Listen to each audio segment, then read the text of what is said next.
messieurs, très heureux de vous retrouver dans cet acte 18 d'entretien pour cette année 2026. On revient pour décrypter et analyser des questions de politique publique, mais surtout des questions économiques, des questions qui touchent au bien-être de la population. Notre invité d'aujourd'hui est déjà revenu plusieurs fois sur ces plateaux pour parler des diverses questions d'économie, mais aujourd'hui, on va s'attaquer à deux questions assez cruciales.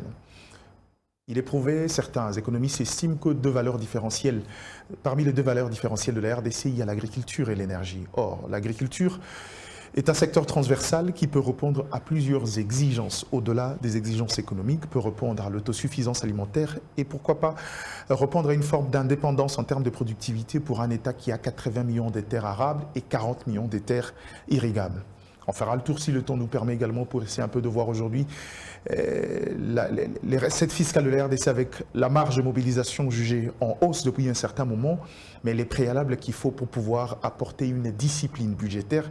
Question justement de répondre aux questions de développement, notamment pourquoi pas implémenter le plan de relance et de développement agricole que lui a proposé non seulement à l'opinion mais également à l'ensemble de la classe politique congolaise. Il s'agit d'Alexandre Nchoué, enseignant à l'université, expert en économie, plusieurs fois consultant au niveau des institutions internationales. Je préfère rester là au-delà de sa casquette politique de temps en temps parce que c'est aussi un homme politique avec une lecture assez différente, même si les gens préfèrent souvent son côté technocrate, son côté radical. Monsieur Alexandre Nchoué, très heureux de vous revoir, content de vous savoir en forme. Merci. Alors, je veux commencer par une question très directe, qui d'ailleurs fait partie de nombreux de vos tweets qui font parler depuis un certain moment. On a une capacité nourricière de 2 milliards, mais on n'est pas capable de nourrir 100 millions d'habitants. On importe pour 3 milliards, on a 48% de malnutris. Cette phrase est remplie de paradoxes et des éléments de contradiction. On voit d'une part le potentiel, de l'autre côté les statu quo qui gangrènent, notamment ce secteur agricole. D'une part, on voit les efforts fournis par le gouvernement en termes des dépenses, mais en termes des résultats, il n'y a presque rien.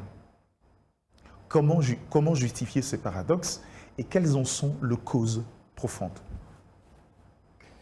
Effectivement, les analyses qui ont été menées par plusieurs organisations internationales, notamment FAO, établissent que le potentiel que la RDC a aujourd'hui sur le plan agricole devrait permettre de nourrir plus de 2 milliards de personnes au monde. Cependant, lorsque l'on se rapporte à la situation effectivement vécue aujourd'hui dans le pays, on réalise que nous sommes incapables de pouvoir nourrir notre population qui est estimée à 100 millions d'habitants. Et ce paradoxe tient justement aux faiblesses qui caractérisent notre modèle économique. Parce qu'il est absurde que l'on puisse mourir de faim là où il y a de l'abondance. Les terres congolaises sont riches.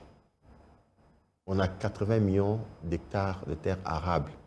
Mais on n'arrive pas à les mettre en valeur et les gens meurent de faim. Mais c'est un paradoxe qui ne trouve pas de raison d'être. Après 10 ans, après 20 ans, le taux d'exploitation et d'utilisation de nos terres reste inchangé. Je pense que nous devrions repenser notre façon de concevoir le développement et la relance du secteur agricole. Au lieu de chercher 1001 voies, commençons par dire que on était à moins de 10% de mise en valeur de nos terres. Dans les 2 ans qui viennent, passons à au moins 20% de mise en valeur. Et la 3e année, passons à 30% et jusqu'à 50%. Donc, quand vous parlez des mises en valeur, que doit attendre l'opinion qui vous suit par mise en valeur? Et on doit amener les gens à travailler la terre. Les terres. Parce qu'aujourd'hui, en RDC, nous sommes au carrefour de plusieurs problèmes. Il y a le problème de la faim qui nous dérange, l'insécurité sur le plan alimentaire. Mais au même moment qu'il y a ce problème d'insécurité sur le plan alimentaire, nous avons également un problème de chômage massif et de sous-emploi.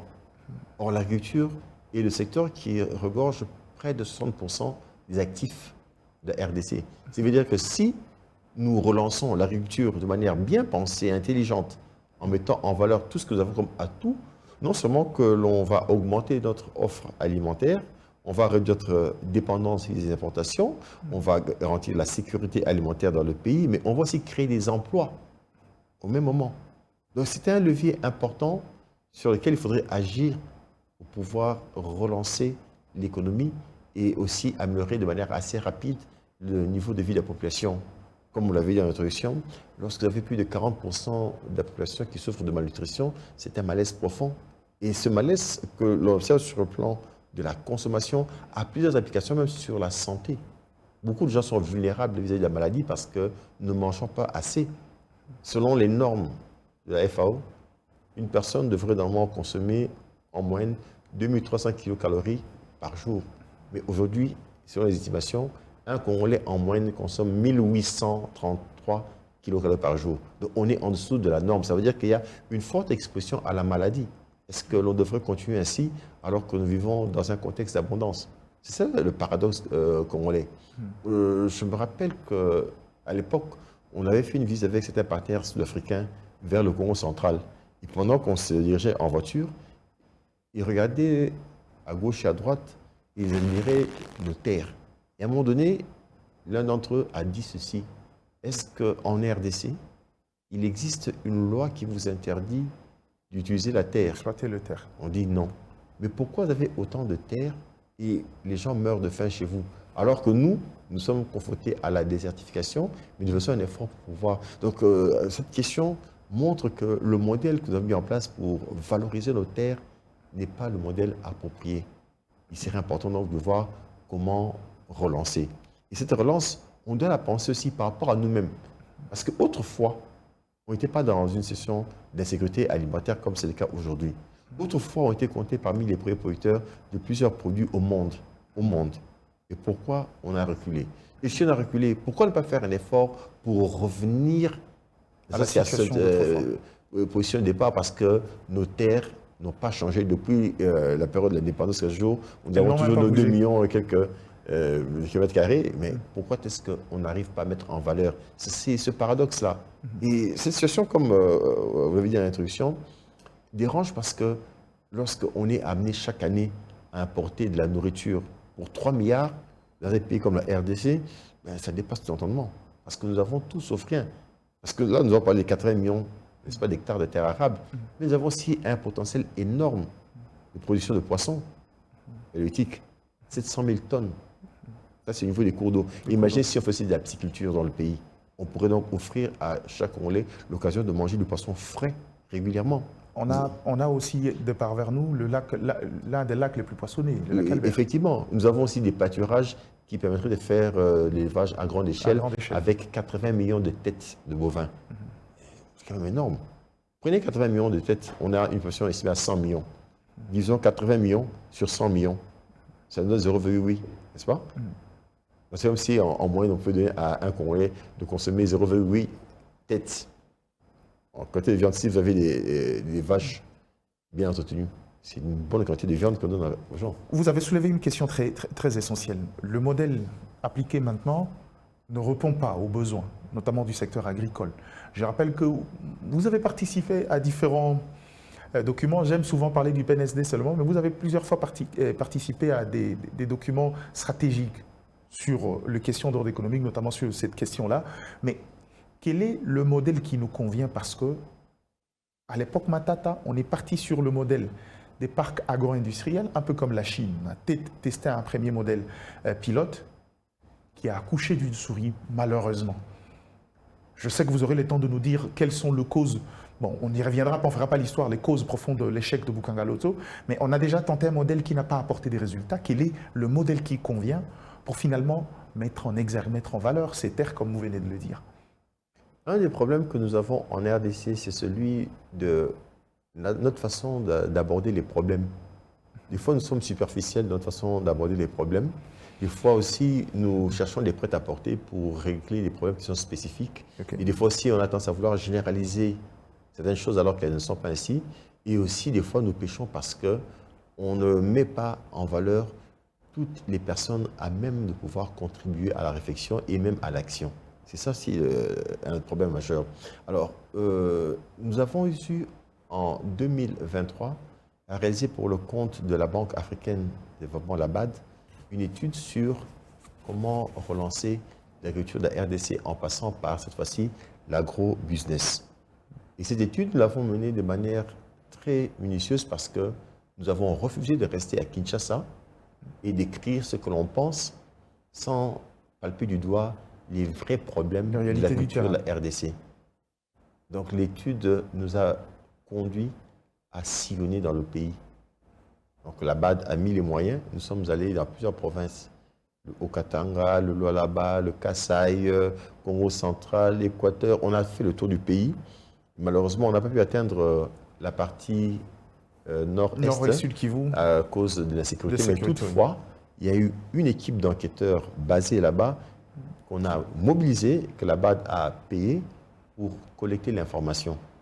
Et ça nous a permis donc d'avoir un tableau de bord très clair. Et ça, ce tableau de bord indique clairement que les problèmes sont de diverses natures en RDC. À certains endroits, vous trouvez des gens qui ont la connaissance du travail de la terre, du conseil culturel. Mais malheureusement, ces personnes n'ont pas les moyens pour pouvoir développer une activité économique à part entière. Il y en a d'autres qui ont besoin d'un accompagnement pour mobiliser des fonds. Il y a d'autres aussi qui ont besoin d'un accompagnement pour renforcer leurs techniques de production. D'autres aussi un accompagnement pour améliorer leurs équipements. Donc les problèmes sont multiples que l'on ne peut pas avoir une seule solution.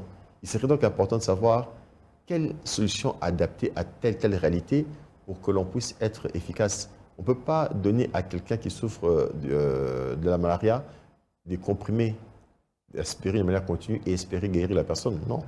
On peut, à un moment donné, avec l'aspirine, faire tomber la fièvre, mais ça va revenir. Et cette récurrence fera qu'à un moment donné, la personne va lâcher et tomber. Donc, il y a un problème d'approche. Il serait important, donc, aujourd'hui, que l'on ait une politique de mise en place des incubateurs qui devraient accompagner les petits exploitants agricoles qui existent aujourd'hui dans le pays. Mais depuis ce temps, dans le projet Boucanos, on parlait d'intégrer justement ces maillons-là dans la chaîne des transformations. Bon, l'erreur que je puis présenter ici, c'est que le modèle n'a pas été bien respecté. Okay. J'ai été envoyé en Chine par le gouvernement il y a quelques années pour étudier le développement de la Chine. Et j'ai suivi toute une série de formations. J'ai vu comment est-ce que les Chinois ont transformé plusieurs secteurs de l'activité économique, notamment l'agriculture. Ils sont partis effectivement d'un modèle d'organisation des petits exploitants, des paysans agricoles, en centre de développement intégré ou foyer agricole. Mais c'est-à-dire qu'on a commencé par renforcer les capacités des autochtones, en fait. Les performances des unités existantes. Et ensuite, on a créé une dynamique d'interaction entre ces différentes unités pour que, par la spécialisation, chacun puisse réaliser des gains de productivité, par l'échange que l'on s'intègre et que ça renforce la cohésion sociale. Et avec ça, donc, il y a eu une dynamique de transformation agricole qui s'est mise en place. Et l'État est venu avec justement son accompagnement. Donc, on a bâti sur l'existant. On a commencé à assister les acteurs qui sont là en leur accordant des facilités pour obtenir soit un financement, soit avoir accès à une technologie de production adaptée ou encore plus performante. On a accompagné certains en termes de renforcement de capacité. Et avec les questions de changement climatique qui se posent de plus en plus, on a commencé à intégrer des réflexions sur les questions de l'agriculture durable ou responsable. Donc tout ça, c'est ce qui a été fait pour bâtir des parcs agro-industriels qui ont réussi en Chine. Mais chez nous, malheureusement, l'idée n'était pas en soi mauvaise, mais on aurait dû, à mon avis, commencer par faire un focus sur le développement des foyers agricoles, des parcs, des ménages agricoles, des centres de développement intégrés. Et une fois que cela prend corps, on construit maintenant toute l'infrastructure qui va les aider à renforcer leur productivité, leur rendement et leur compétitivité pour que l'on puisse avoir un modèle autre. Je rappelle qu'à l'époque, vous étiez conseiller du Premier ministre. À quel niveau la réflexion a été torpillée? Parce que, c'est comme je dis, vous étiez parmi les gens qui sont partis en Chine pour étudier, venir produire un document, un document stratégique pour l'État. Vous avez fait cette proposition-là, mais à quel moment ça a bloqué? Est-ce que la stratégie ne s'est pas heurtée aux réalités, aux sensibilités de la RDC aussi? Bon, vous savez, quand on travaille avec quelqu'un dans un cabinet, on a certaines réserves. Le droit de réserve, je sais, oui. Donc, il y a des choses que je ne peux pas dire, mais ce qui est vrai, il y a eu quand même un problème de gestion de l'information autour de la mise en œuvre du projet du parc. Si on avait tous la même possibilité d'avoir l'information et de participer au débat comme ça devait se faire, je pense qu'on aurait pu peut-être éviter certaines choses, mais bon, je mets ça dans l'eau des expériences ratées, mais qui peuvent servir pour pouvoir améliorer le futur. Il ne faut plus rester dans le passé, c'est déjà passé, mais voir comment avancer. Donc il faudrait agir en partant des petites unités pour arriver justement à les structurer et à en faire une force. Et on ajoute à cette force des éléments d'infrastructure pour améliorer vraiment la productivité et amener l'industrie à côté pour transformer le produit de la terre en produit semi ou fini. Et quand vous parlez d'accompagner le moyen de production local, tenant compte bien évidemment des spécificités de chaque coin et de chaque zone. Absolument. Mais dans l'étude que nous avons faite, nous avons eu une approche très intelligente de travail. Qu'est-ce que nous avons fait? Lorsqu'on était sur le terrain, on interrogeait à la fois le secteur public et le secteur privé sur ce qu'il faudrait faire. On arrive dans une province, on rencontre les sociétés de la province, le gouverneur et les ministres provinciaux. On leur dit, nous n'avons pas assez de moyens pour tout financer, mais la BAD est prête à mettre de l'argent pour accompagner le pays dans la relance et la transformation de la culture. Si aujourd'hui, nous, la BAD, on doit vous accompagner pour faire 4 routes pour libérer le potentiel agricole de la province, quelles sont ces routes-là? Et le gouverneur et les ministres répondent. Même question, on la pose aussi après. Au secteur privé, eux s'y répondent. Mais ce qui est intéressant, c'est qu'à près de 90%, les réponses étaient les mêmes. C'est-à-dire que c'était des bonnes réponses. Il y a une forme de convergence en termes de... C'est-à-dire que si on fait ça, on va libérer. Et donc, on a posé des questions sur les routes et les autres infrastructures à développer pour pouvoir aider l'agriculture à reprendre. On a également eu l'occasion d'écouter les acteurs du terrain pour savoir quels sont leurs problèmes. Il y a d'autres, par exemple, il y a un problème de vieillissement dans certaines provinces où la moyenne d'âge est de 50 ans. Et ces personnes travaillent avec un outil rudimentaire. Il faut se plier pour faire les travaux de la terre. Donc, avec tout ce que ça suppose comme pénibilité sur le plan physique, il y a un abandon. Les gens quittent l'agriculture. On affecte même son espérance de vie. Voilà. Et donc là, il y a besoin d'un accompagnement. Et aujourd'hui, on peut aller sur Internet. Les Chinois développent des outils qui ne demandent pas beaucoup d'efforts, mais qui sont très efficaces. Il y a des outils pour labourer qui presque sont comme... traditionnels, mais qui répondent aux... Oui, c'est-à-dire que c'est comme les tondeuses. De bout tout droit, vous faites juste des allers-retours et la machine tourne et le sarclage se fait. Et après, vous mettez des graines et vous donnez même la distance et la machine commence même à implanter. À semer, et avec une distance bien donnée pour respecter aussi le processus de croissance de la plante par la suite. Donc tout ça, et à moindre, à vil prix, il y a des coûts vraiment dérisoires. Donc par là, il est important que l'on puisse vraiment avoir une nouvelle approche d'analyse des problèmes et que l'on mette en place des vrais incubateurs pour accompagner le processus de relance de l'agriculture, la transformer pour en faire une grande agriculture avec, comme chapeau, les parcs agro-industriels. Alors peut-être un élément par rapport à ce qu'on se dit là. J'ai souvent dit ici, sur votre chaîne, qu'il y a des modèles qui ont réussi dans le bas où elle est, tout comme dans le là-bas, d'Agril, tout comme d'Ingila. Mais qu'est-ce qu'ils ont fait pour réussir? Ils n'ont pas investi autant de millions que l'État dans les parcs agro-industriels. Mais qu'est-ce qu'ils ont fait? Ils ont bâti sur l'existant. Comme j'ai dit tout à l'heure, autrefois, nous étions comptés comme premier producteur de tel produit, et on a reculé. Mais quand on circule dans le pays, on voit quand même les cendres de ce qu'on était hier. C'est sur ça qu'il faut relancer. À Dingila, ils ont trouvé des champs qui étaient abandonnés. Cacao, coton. Ils ont travaillé sur ça. Ils ont trouvé une main-d'œuvre locale. Et dans cette main-d'œuvre locale, il y a des gens dont le père, le grand-père, l'arrière-grand-père étaient agriculteurs. Il y a des gens qui ont en fait une connaissance de l'agriculture qui se transmet de génération en génération. On prend toutes ces intelligences-là, on les utilise de manière bien réfléchie, et c'est ce qui a donné justement la possibilité de relancer rapidement et de réaliser le progrès qu'il y a. Et à côté de cela, il y a eu une diversification. On ajoute aussi les produits vivriers. Au niveau d'Agril, qu'est-ce que Dagril fait? Dagril a construit, par exemple, l'une des plus grandes minoteries de la partie de la région.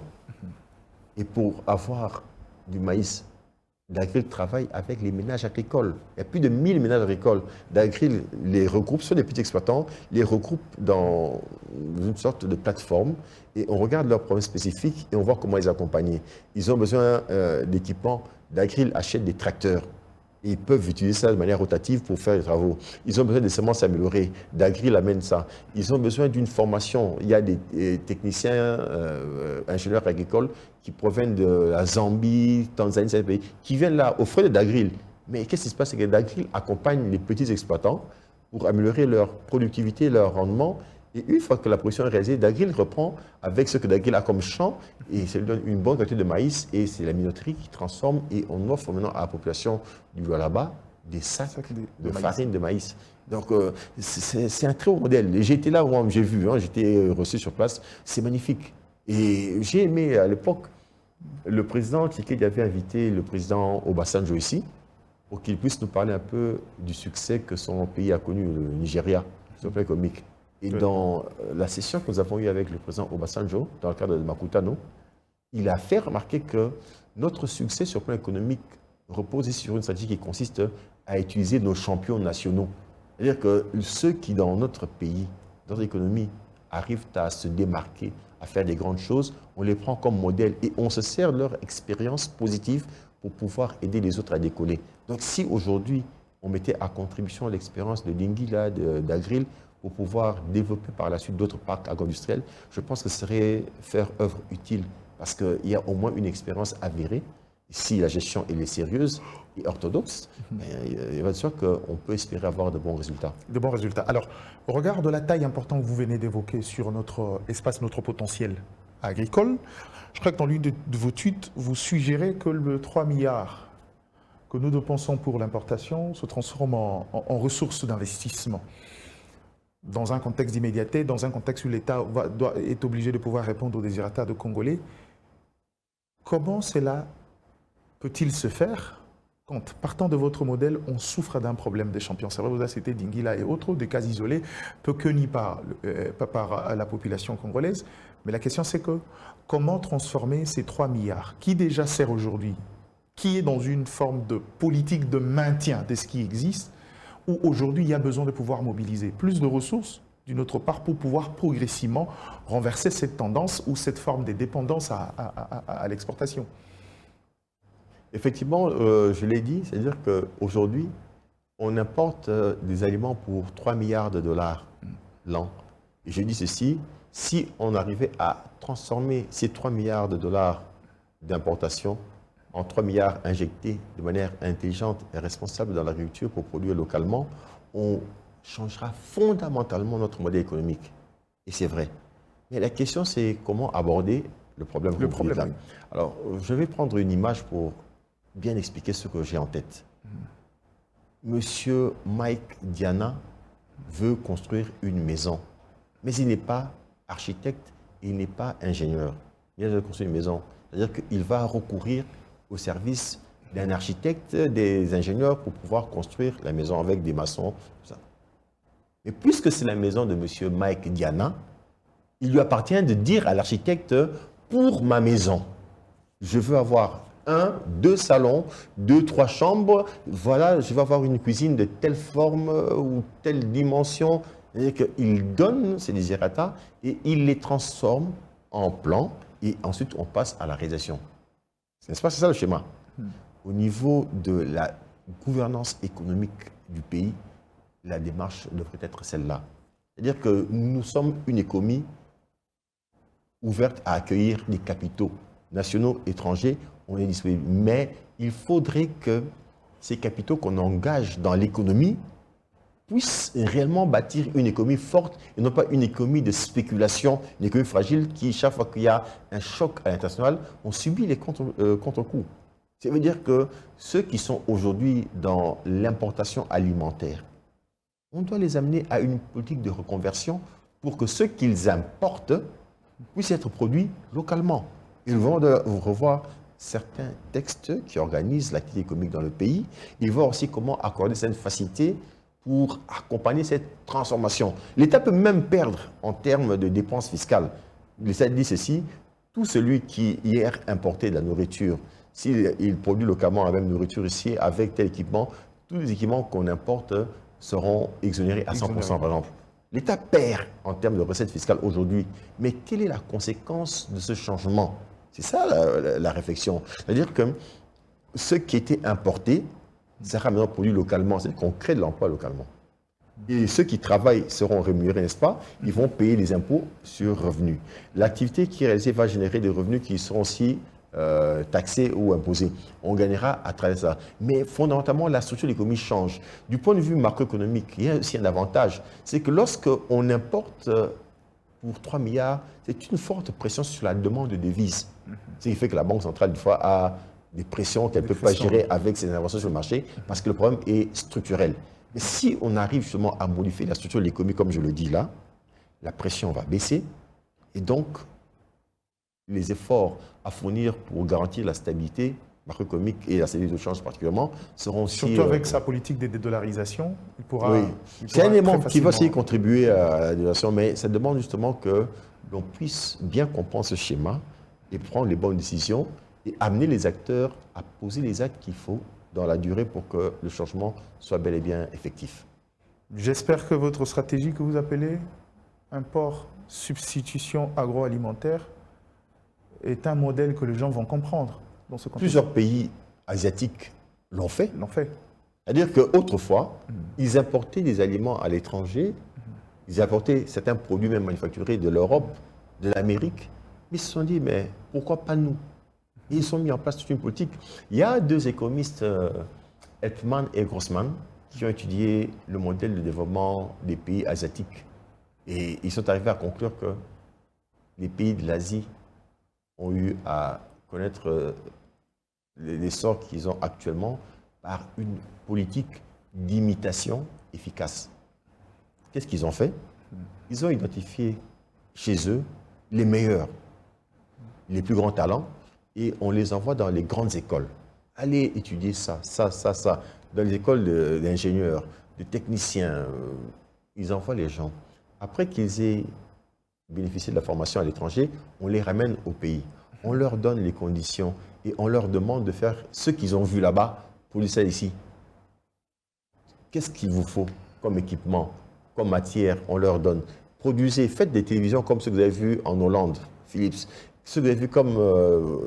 et ils ont commencé à le faire progressivement. Ils essayent, ça ne marche pas, ils continuent, mais ils ne baissent pas les bras.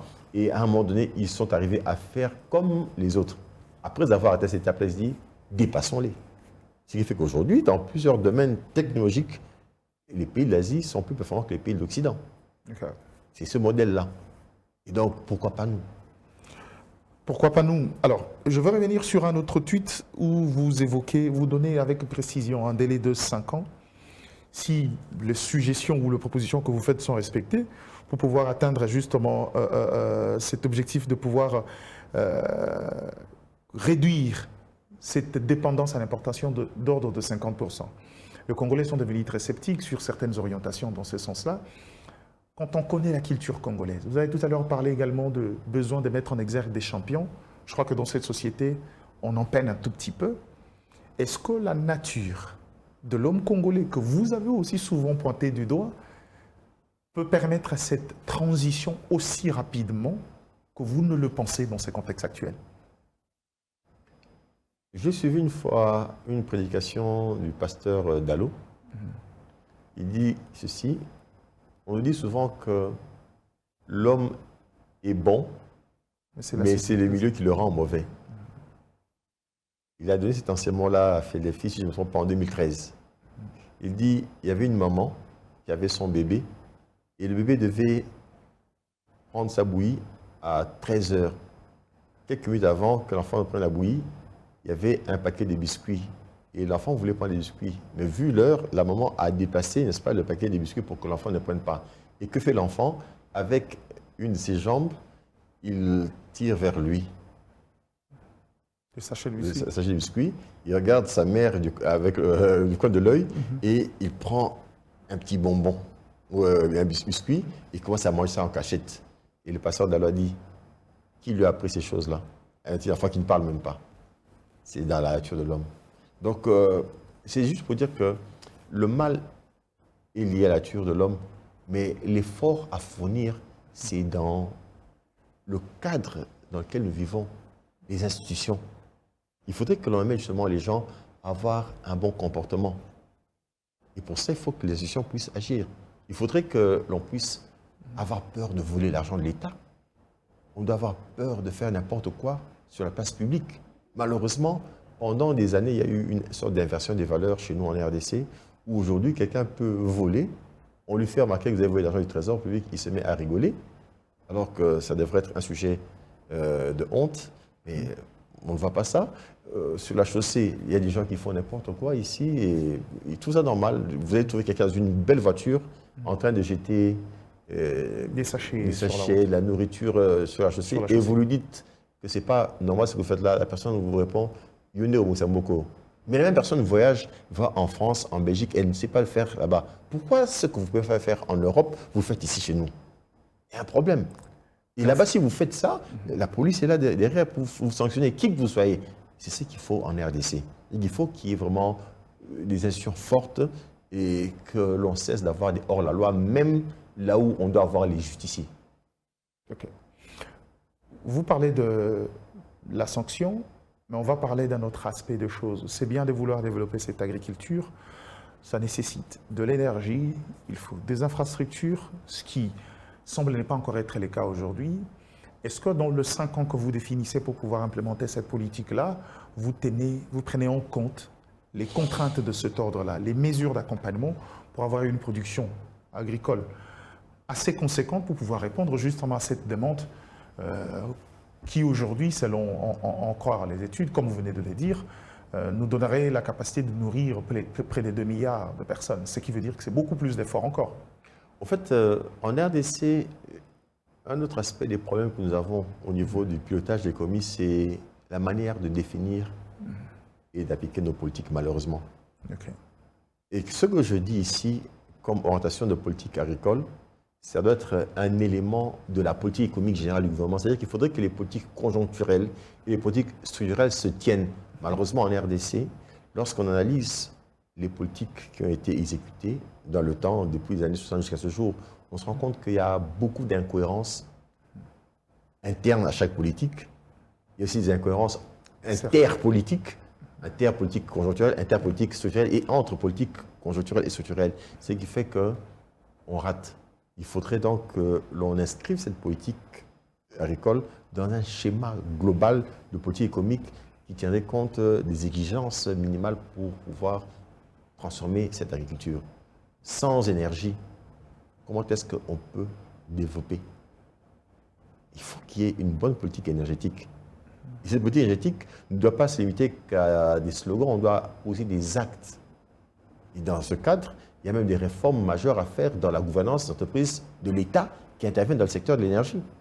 Nous avons tous, n'est-ce pas, lu le rapport que la Banque mondiale vient de publier sur la gouvernance des entreprises publiques en RDC. Et le rapport montre clairement que la gestion des entreprises du portefeuille d'État pose problème. Il y a besoin de faire des réformes majeures de formation. Si vous ne faites pas ces réformes de gouvernance des entreprises publiques-là, les problèmes d'infrastructure vont toujours se poser. Et donc, on ne sortira pas de l'auberge. C'est-à-dire qu'au même moment que l'on est en train d'envisager des actions pour transformer les habitudes, améliorer la productivité agricole, il y a des actions qu'il faut mener pour que l'on puisse améliorer la desserte en énergie dans le pays, améliorer l'état des routes. Dans le PNSD, nous avons proposé une approche de développement du pays en termes de région économique. Et cette approche-là, on a semblé laisser de côté, mais c'est la clé. On ne peut pas développer ce pays sans passer par cette approche. En fait, comme je l'ai dit, il faut savoir connaître les problèmes qui sont les vôtres pour y apporter des réponses idoines. La RDC, ce n'est pas le Congo-Brazzaville, ni le Gabon. La RDC, c'est un continent. Or, parce que c'est un continent, il serait important donc de savoir comment est-ce qu'on arrive à investir tout le territoire national. Et nous, dans le PNSD, quand on a dirigé l'équipe en 2016, nous avons demandé que l'on puisse avoir 7 pôles ou 7 régions de développement qui touchent pratiquement à l'ensemble du territoire national. Et que ces 7 régions soient reliées par route, autoroute. Même là où il y a des cours d'eau, on jette un pont.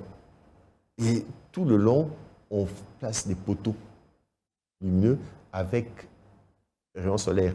On accumule l'énergie et on éclaire le pays. Imaginez donc si on sait parcourir toute la RDC par route. Ça suppose quoi tout le long des routes? Des stations essence, la communication, des hôtels, des restaurants. Et dans chaque petit coin, là où il y a des matières qui étaient cachées, là où il y avait des talents, on va sortir ces éléments-là. Et c'est cette transformation qui va donner lieu au développement du pays. Et l'agriculture va en profiter. Et dans cette approche, nous avons même dit que dans chaque région, l'on puisse avoir un ensemble, un paquet d'infrastructures à mettre en place pour pouvoir garantir le développement économique du pays. C'est ce qu'il faut faire. Et si on avait gardé cette approche-là, qu'on avait proposée, et qu'on avait mis ça en place pendant 5 ans, avec dureté, fermeté, on met en place ce programme. À la SNEL, à la Régie des Eaux, Foner, toutes les entreprises, on change les règles de gestion, on sanctionne les cas de détournement, on exige les résultats. Au même moment, on investit dans la construction des routes. On relie de manière intelligente toute la République par route. Mais non, on allait libérer le potentiel. Et si les efforts fournis sur le plan de la stabilité politico-sécuritaire portaient les fruits, ben on aurait un environnement des affaires tout autre. Alors, une question directe, même avec un redressement aussi efficient et efficace, dans un État avec un budget annuel de 18 milliards, comment atteindre une politique aussi importante et aussi vaste en si peu de temps? Comme je l'ai toujours dit, le problème du budget en RDC n'est pas seulement un problème de taille de l'enveloppe, mais aussi une question d'affectation, d'allocation. On peut ne pas avoir beaucoup, mais si on utilise de manière parcimonieuse les ressources qui sont les nôtres, ben, on aura des résultats. Je suis en train de finaliser un projet de livre dans lequel je parle de toutes ces questions de développement économique sur les 23 dernières années ici. Ben, j'évoque ces questions. Des fois, en RDC, on a vu l'instabilité macroéconomique s'installer parce que les dépenses publiques étaient supérieures aux recettes de l'État. Mais quand vous entrez dans l'analyse détaillée des dépenses publiques, quelle est la part du détournement? Quelle est la part? C'est-à-dire que si on voulait avoir la vraie situation, on devrait corriger les dépenses publiques totales de tout ce qui a été détourné et volé, comme ça on aura les vraies dépenses de l'État. Et c'est ça qu'il faudrait matcher avec les recettes. Et c'est pour dire que si on arrive à combattre efficacement les détournements, la corruption et tout ce qui va qu'on pratique autour de la passation des marchés publics en RDC, on aurait des meilleurs résultats. Suffisamment de marge. Oui, oui. Donc c'est juste une question d'efficience et de gestion parcimonieuse des ressources publiques. Alors, il nous reste 5 minutes. Dans les 5 minutes, j'aimerais qu'on réponde justement à une question qui est d'ailleurs, votre chute est une passerelle. Vous parlez de côté parcimonieux dans les questions de gouvernance. Aujourd'hui, le gouvernement nous chante constamment cette amélioration en termes de mobilisation de recettes. Aujourd'hui, on est dans des chiffres records. Toutes les régies ont dépassé les assignations. Encore qu'il faudra savoir si les assignations ont été faites de manière efficace. Mais quelle est encore la valeur de ces effets d'annonce dans un contexte où, malgré l'accroissement en termes de mobilisation, l'affectation et l'usage de ces ressources continuent à laisser à désirer. Le Congolais continue à avoir l'impression, ce qui commence à créer même une forme de résistance vis-à-vis des exigences de l'État. Aujourd'hui, les gens ont du mal à pouvoir payer certaines taxes, certains impôts, parce qu'ils se disent il n'y a pas de retour. Aujourd'hui, quelle est la valeur de cet effet d'annonce de mobilisation de ressources sur la perception générale des gens, mais surtout sur les politiques publiques en question? Il y a quelques semaines ici, je parlais avec mon fils aîné. On était devant la télévision et il y avait le dessin animé de Tom Sawyer.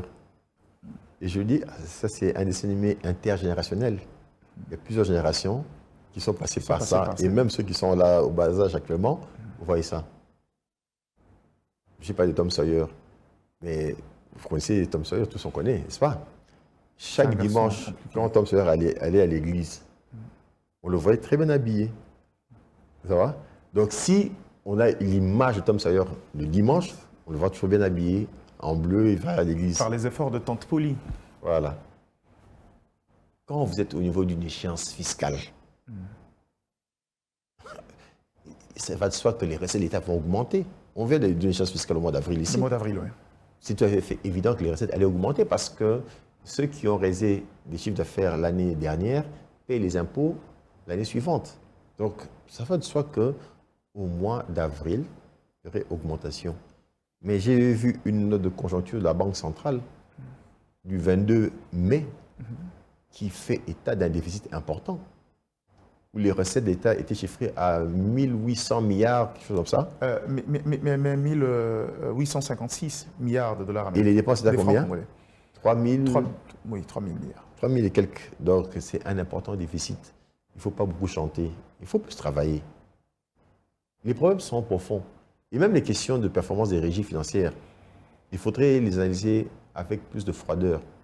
Parce que comme je le dis souvent, aujourd'hui, M. Mike Gardiana peut mobiliser 100 millions. Je lui demande de mobiliser 10 millions. Quand il m'amène 20 millions, je dis qu'il a fait quoi? Il a fait le double de ce que je lui ai demandé. Mais moi-même, j'ai mal demandé parce que je n'ai pas été à la hauteur des capacités réelles.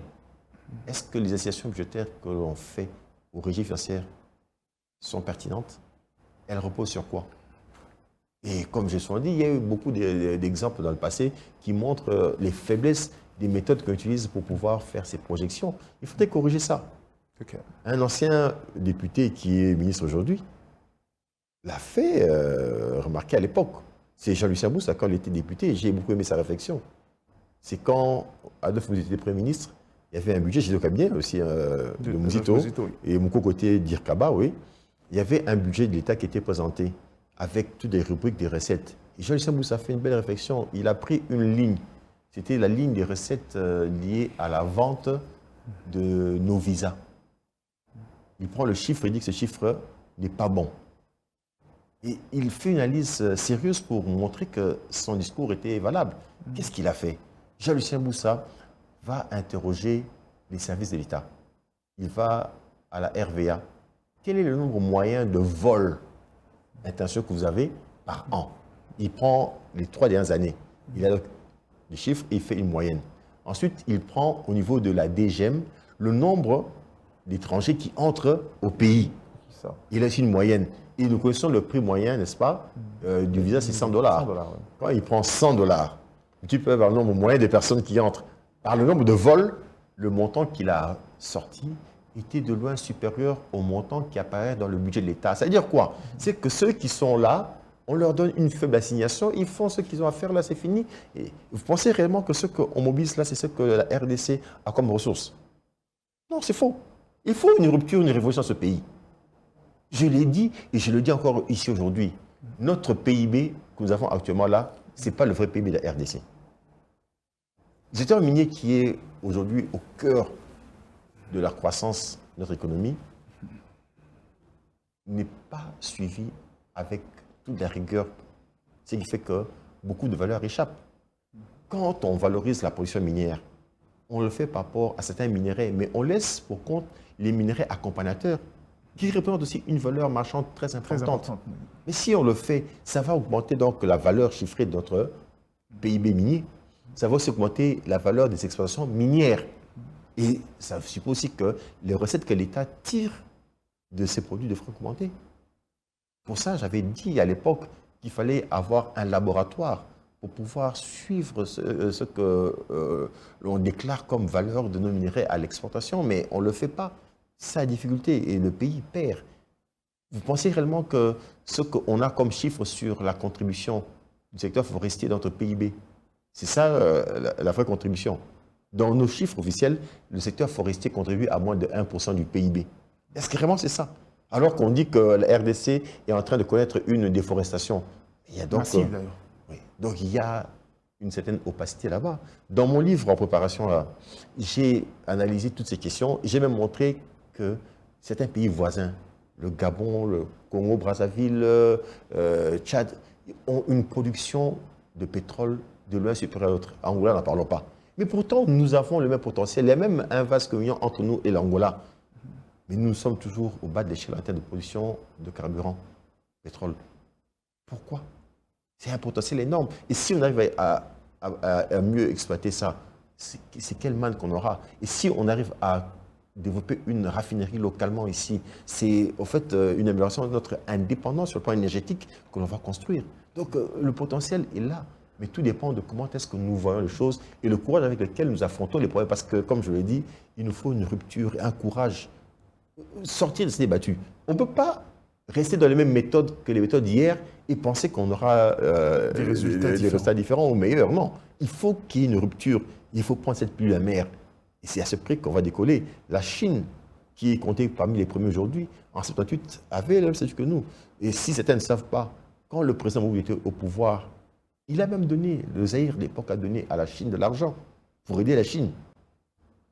Voilà. On aurait bien voulu continuer cette émission, mais malheureusement, on est arrivé à la fin de cette émission. J'espère qu'on y reviendra très prochainement pour continuer ces débats passionnants, pour voir un peu les autres aspects qu'on n'a peut-être pas abordés ici en quelques minutes, en 45 minutes. Monsieur Alexandre Chouet, merci d'avoir répondu à notre invitation. C'est toujours un plaisir de vous avoir. Merci à la grande équipe qui a réalisé cette émission. Merci à Kovo Mamona, monsieur Junior Bolamba. Merci à Dan Landou, merci également à Jean-Blaise Bunga pour la supervision. On se retrouvera très vite pour l'acte 19 d'entretien cette année 2026. On va continuer avec des questions de développement. Pourquoi pas rester dans un secteur un peu plus pertinent, un secteur qui touche directement à la vie de la population. C'est notre mission et c'est notre devoir. Au revoir et à très vite et excellente suite de notre programme sur Zoom Eco Télévision.